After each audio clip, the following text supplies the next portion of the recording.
The display rack is brimming with worn paperbacks featuring an extremely muscular, sword-wielding barbarian on the cover. Nearly all the titles contain the word Heimdall somewhere. Rows and rows of Heimdall men blur your vision. You make out some titles: Man from Heimdall and the Mammoth Riders, Man from Heimdall, Return to Heimdall, and the solipsistic Man from Heimdall and the Heimdall Man.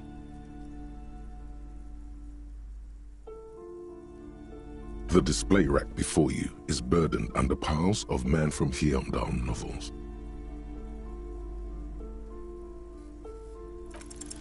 A twinge at the back of your head makes you flinch. Your eye starts twitching. Your hand reaches toward a book with glossy cover art of the very muscular Man from Heimdall in chains, kneeling in front of a staircase leading to a throne. A woman sits on the throne, leering at the man. Between the throne and the Heimdall man lies a bonfire, casting shadows on the wall. The shadow of the woman's headdress looks like a pair of devil horns. The title reads, Man from Heimdall and the Devil Woman. The display rack before you is burdened under piles of Man from Heimdall novels.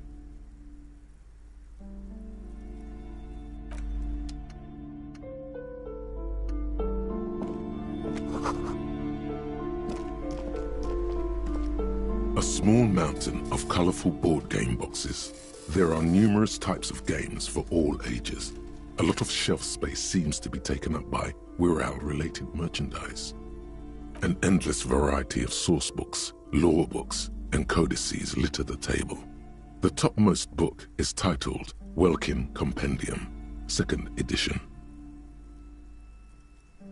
There's also a large hardbound tome with intricate cover art, The Hunters of Katawak, Boreal Creature Compendium, and a Pick Your Path adventure game book titled Tales of Wirral, Cavern of Velkrag. Books in a board game section? Who wants to read books? There's a box that says Wirral, 3rd edition Mega Setting Supplements Module. The side panel notes, a fantastique adventure board game, new maps and miniatures. A sticker on it displays 25 real. That price is steep, but then it's the 3rd edition Mega Setting Supplement, so it makes sense.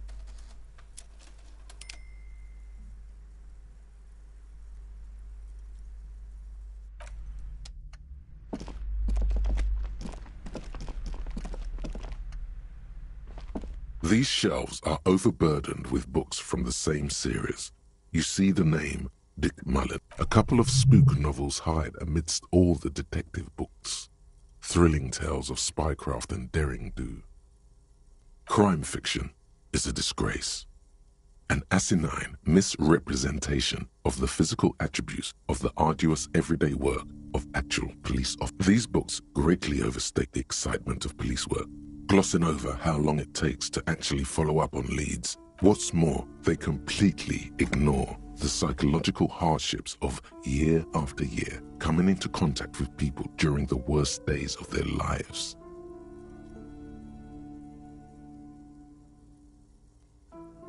Not a single mention of all the stress this work creates upon the officer's family.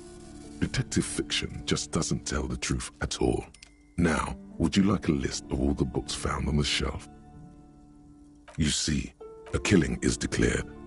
Dick Mullen in the murder house. Shelves filled to the brim with crime novels featuring the supposedly crime fiction. These books, what's more, not a single mention. You see, a killing is declared.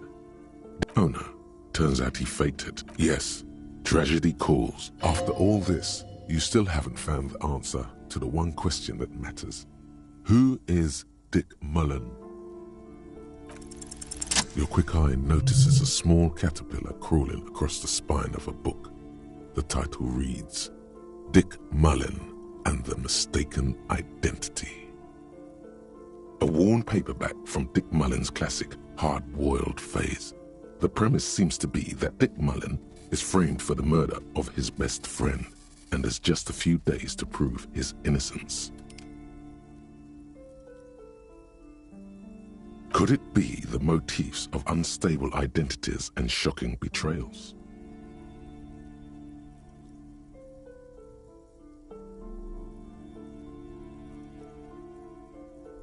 Perhaps you're drawn to the dark and noirish atmosphere. Is it because the smoking dame in the slinky red dress on the cover is giving you a hard-on? Yes, it is. The bulge in your pants is embarrassingly obvious. Relax. It's not that bad. Also, this means your blood flow is returning to normal. Something the matter, detective?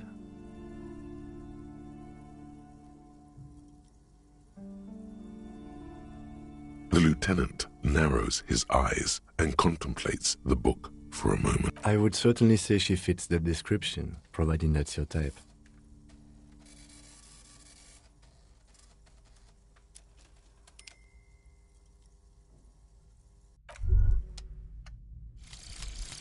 Magnesium-based life form. We tell them, hell no. You're about to become a magnesium-based life form. The age of the primitive carbon man is done. No longer must mankind rely on slow-working background radiation to take us further into our genetic destiny. This is the...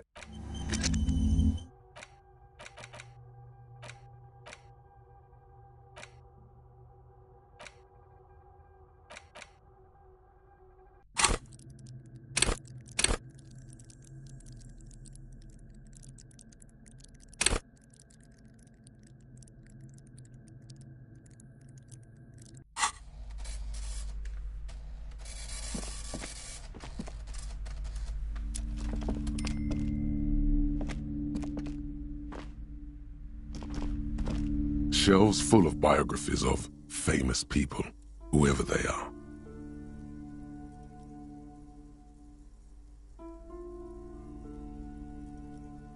Browsing through, suddenly, high speed next to... I really must insist. I'm sorry, I did not mean to rush you.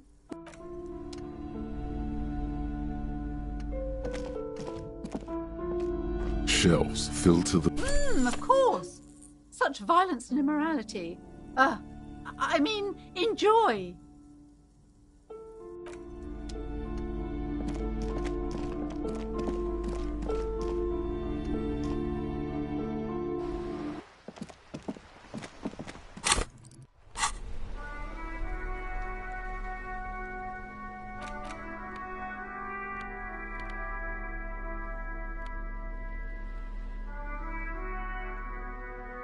The bullet is safely sealed away in a plastic bag bearing the RCM stamp. Kim has filled out the label on the bag with the item number, case number, and date and location the bullet was found. What? Well, if I was the bullet, which I'm not, I would say, find the weapon that shot me.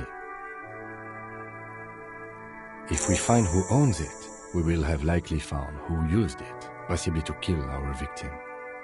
In conclusion, the more we know about this bullet of yours, the better.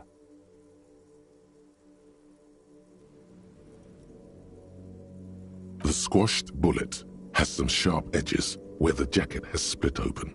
It feels cold, even through the bag. You wouldn't ordinarily have cause to handle jacketed bullets. The citizens' militia uses cast bullets only.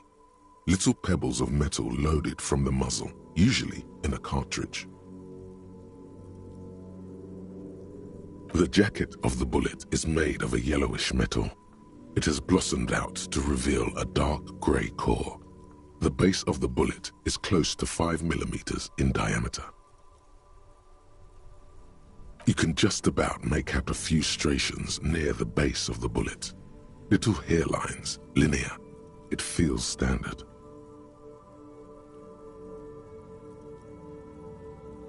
It's quite destroyed.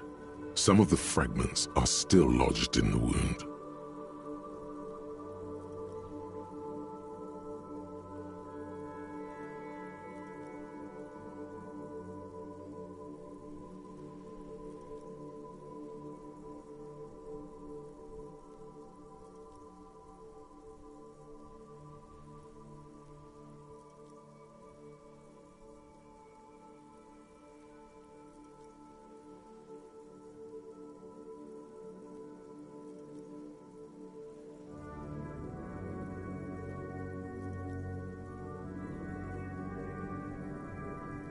What can you say about the bullet so far?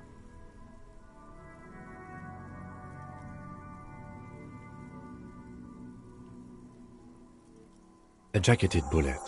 Okay. It would have been shot from a military-grade breech-loading rifle, not from a muzzleloader like those typically found on the streets of Martinez. Highly unusual. The people of Revachol haven't carried breech-loading weapons like this for nearly half a... Even the RCM uses ordinary unjacketed conical bullets. This is strange. Very strange. I like this, officer. Strange means unique. Unique means incriminating. We need to find the gun that shot it.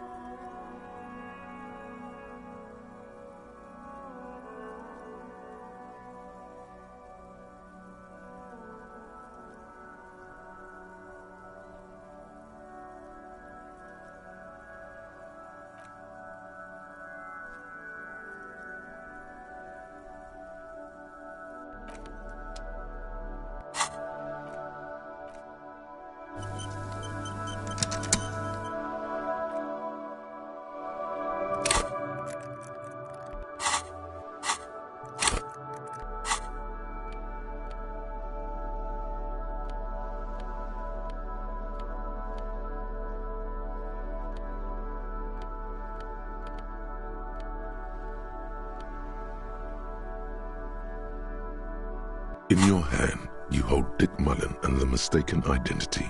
The brittle paperback feels fragile to the touch. The cover features a pastiche of different scenes. In the foreground, a man in a dark overcoat clutches a pistol to his chest. Rising up behind him are two silhouettes wrapped in a passionate... The tagline reads, "Detective Dick Mullen must prove his innocence after an old friend is murdered by someone who looks just like Dick Mullen." That seems to sum up the premise nicely. Are you really reading that, detective?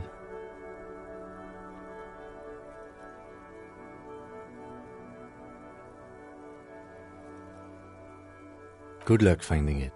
He's not much of a character, I think you'll find. Just a stand-in for the reader. The point is for the reader to feel like they're solving the crime along with Dick Mullen. A crude narrative convention, but no less effective for it. The story opens with a knock at the door. Detective Dick Mullen is greeted by an old friend, Charlie Spillane, who's come to Mullen to ask a favor on this dark and cold night. Spillane needs Mullen to drive him in from Vespa to a small town along the Elysium coast. Despite his friend's apparent agitation, Mullen does as he's asked, then returns home where he passes out drunk, as he does most nights. 2 days later, Mullen is arrested by the Vespa police and charged with the murder of Charlie Spillane. At his interrogation, Mullen learns that Charlie Spillane was shot in a bar in the very town Mullen dropped him off in by a man matching Mullen's description. Desperate to clear his name, Mullen manages to convince the Vespa police to release him for 3 days so that Mullen may solve his friend's murder and prove his innocence.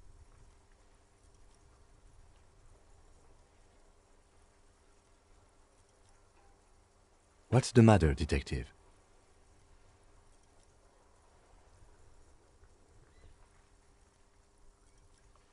The lieutenant shrugs, resigned to the idea that his profession will rarely, if ever, be accurately represented in art and literature. Of course, Mullen didn't do it. That's the whole premise of the book. Anyway, Mullen returns to the seaside bar where Spillane was murdered and meets a beautiful, mysterious woman named Diana Deneuve. Deneuve reveals that she was Spillane's lover and that he was mixed up with a local amphetamine smuggling operation. As soon as Mullen begins pulling at strings, the whole conspiracy begins to unravel. Not only is the local police captain in on the amphetamine ring, so is the son of a powerful politician and a strung-out art collector named Torvald, each of whom has his own reasons for wanting Spillane dead.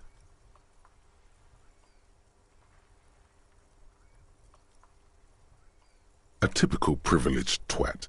In all likelihood, he's just in over his head. He does bear a personal grudge against Spillane, though, a former prosecutor who nearly brought down his father's administration. The kid doesn't exactly have Dick Mullen's manly build, but he is the correct height, and while interrogating him at his home, Mullen did notice a certain overcoat that looks suspiciously like his own. Outwardly, the old police captain is a real law and order crypto-fascist, a barrel-chested man who's beaten his share of suspects to pulp. But he's also dirty and increasingly paranoid that someone's going to expose his role in the drug ring. He would certainly have the motive and the means, but the captain walks with a noticeable limp from an old war injury. Is it possible that he was able to conceal it long enough to commit the murder? Torvald, the art collector, is a strung-out mess. Frankly, it's hard to imagine him holding a pistol steady enough to actually hit someone, let alone plug them 3 times in the chest the way Spillane got did. That said, Torvald and Spillane have a long history, and while interrogating him, Mullen discovers that Torvald was once involved with Diana Deneuve. Could it be that this is all over a sordid love triangle? One evening, Diana Deneuve comes to Mullen's hostel room in tears. The two of them drink half a bottle of vodka, and soon they're seeking comfort in each other's arms. Yes, comfort and pleasure. The warmth of another human's touch. The burning taste of liquor on her full, sweet lips.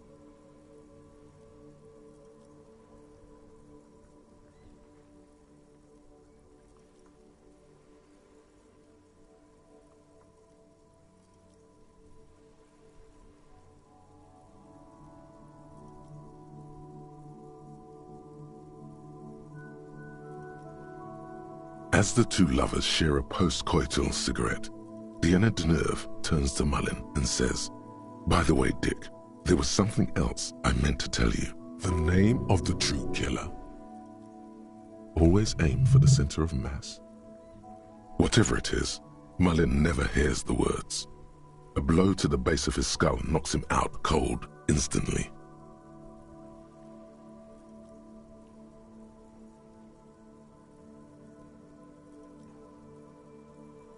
Who can you trust in this wicked, messed up world? The lieutenant gives you a quizzical expression in return. You go back to the story. When Mullen comes to, Deneuve is dead on the hostel bed next to him. To make matters worse, his clothes are the hostel, knowing it's only a matter of hours before the cops discover Deneuve's body, if they haven't been tipped off already. The heat is on. If Dick Mullen can't solve both murders before the cops catch up to him, he's going away for life. Can you solve the case before the cops close in? What is it, detective?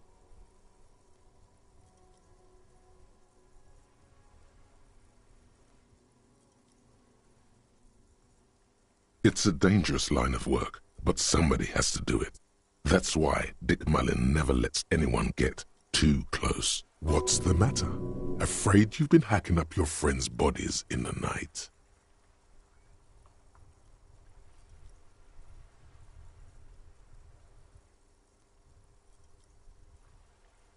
There was never a time when he wasn't a detective. He was born a detective.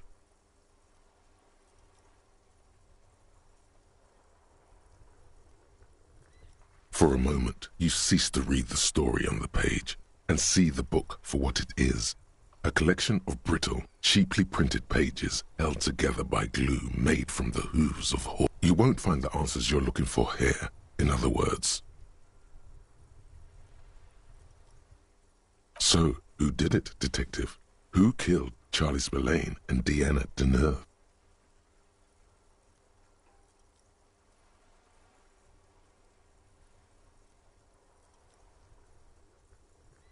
Could be. Who knows? Only one way to find out. You begin furiously flipping through pages. Even as you know these books follow a series of well-worn tropes, you find yourself completely engrossed. You're turning pages so fast, you don't even notice the ancient spine. You try to grab the pages as they come loose, but your fingers aren't quick enough. They're gone. Dozens of pages scatter across the ground. The last fifth or so of the book seems to have been lost. It's possible that you could gather and reassemble the pages, but it would take way too long. Ah, yes. The problem with mass-market paperbacks. They are not made to last. Perhaps this is a sign that you should get back to solving your own murder, huh, detective? Don't forget, it could have been the delirium tremens. In your hand, you hold 4/5 of Dick Mullen and the mistaken identity.